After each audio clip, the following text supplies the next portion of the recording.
Pandemi virus corona menyebabkan berbagai kebiasaan wan tata cara berubah, termasuk Idul Adha 1441 Hijriah yang tahun ini jatuh pada 31 Juli 2020.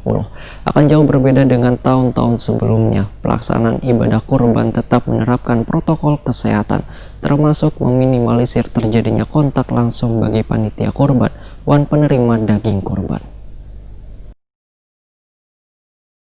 Pandemi virus corona menyebabkan berbagai kebiasaan wan tata cara berubah, termasuk Idul Adha atau Hari Raya Kurban 1441 Hijriah yang tahun ini jatuh pada tanggal 31 Juli 2020 akan jauh berbeda dengan tahun-tahun sebelumnya. Pada Hari Raya Idul Adha, ada penyembelihan hewan kurban baik sapi maupun kambing untuk dibagikan kepada mereka yang berhak menerimanya. Di situasi pandemi virus corona ini tentunya akan ada penyesuaian yang diterapkan supaya ibadah kurban dapat dijalankan dengan tetap meminimalisir potensi terjadinya penularan virus corona karena meningkatnya aktivitas wan interaksi antar warga. Wali Kota Banjarmasin Ibnu Sina Wahitakoni Prima TV menghimbau agar pelaksanaan ibadah kurban tetap menerapkan protokol kesehatan termasuk meminimalisir terjadinya kontak langsung bagi panitia kurban wan penerima daging kurban. Sehingga harus ada penyesuaian yang diterapkan dalam pelaksanaan kurban tahun ini di tengah pandemi virus corona supaya dapat meminimalisir potensi terjadinya penularan virus corona antar warga wayah pelaksanaan kurban, terutama dalam pembagian daging hewan kurban. Apalagi Banjarmasin, ujar Ibnu Sina, masih mengalami peningkatan jumlah kasus virus corona yang tersebar hampir di seluruh kelurahan. Ibnu Sina berharap panitia kurban bisa mengantarkan daging hewan kurban ke rumah warga yang berhak menerimanya supaya menghindari penumpukan orang yang rawan terjadinya penularan virus corona.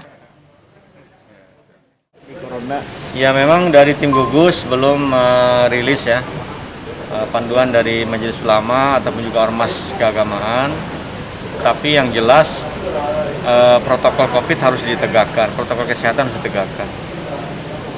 Kemudian kita juga menginginkan agar di masjid-masjid dan juga para pekurban itu seminim mungkin terjadinya sentuhan.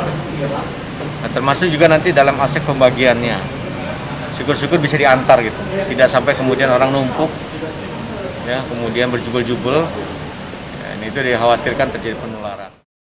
Sementara itu terkait sholat Idul Adha 1441 Hijriah, ujar Ibnu Sina, masih belum ada panduan atau arahan resmi dari Kementerian Agama wan MUI Pusat.